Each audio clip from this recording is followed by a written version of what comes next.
So welcome back. This is the long delayed review of this bike Banshee AMP.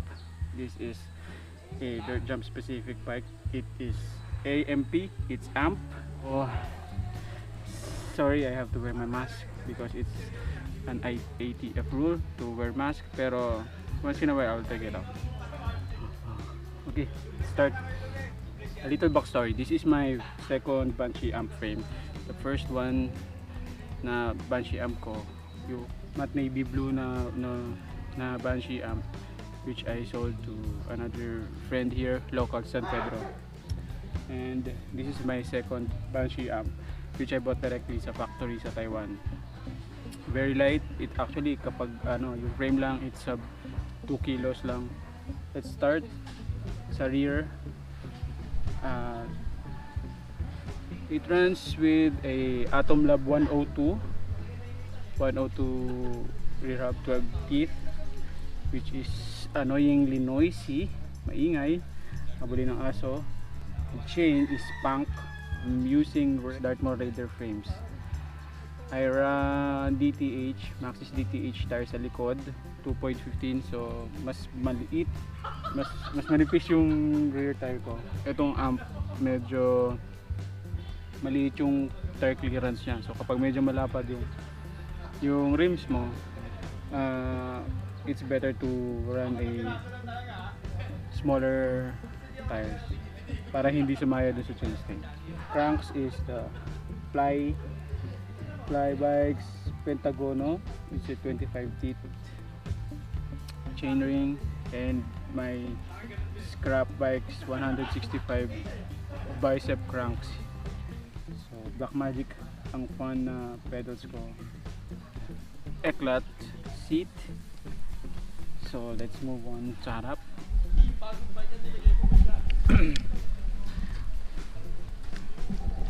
This front hub is a Dartmoor Deal Pro in petrol.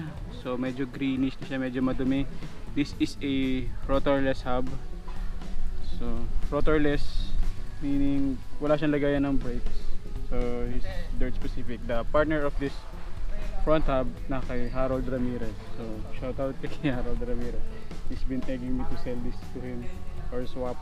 So, and that dude is also a YouTuber. You have to check out his videos. Very informative, entertaining. Subscribe kayo sa kanya.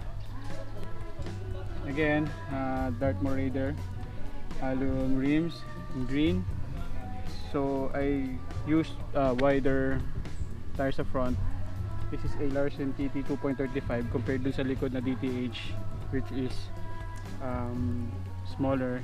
And the Fox A31, this Fox A31 fork is kasama siya nung binili ko dito sa Banshee AMP with the cranks. Dartmoor yung pivotal post. Dartmoor ang ating handlebar. Pasok muna yung interior sa loob ng gulong para may tusok muna yung gulong dito. Swing low V2 and Dartmoor stem. Shadow Conspiracy na grips. Odyssey bar ends. So that's it. I hope you enjoyed this video, this Banshee AMP review, and it's time to put it to a test. Okay, bye. Oh, sinigang na sili. Look. Okay tayo. Video pala eh.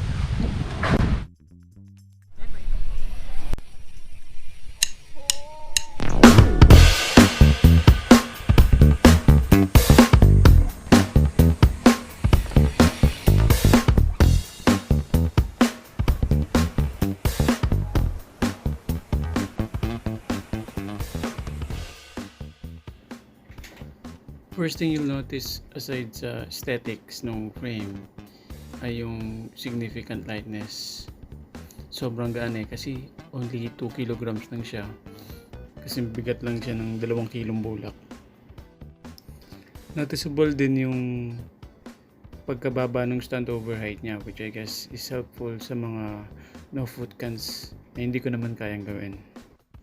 It has a tapered head tube and the angle is a bit slacker, around 68.5 degree angle. That's why it provides more control dun sa air and sa landings compared dun sa mga twitchy na steep head tube angles na frames na most common dun sa mga chromoly frames. The only thing that I think is a kind of a setback is the dropout is a different composition from the body itself. So parang mas malambot yung dropouts niya.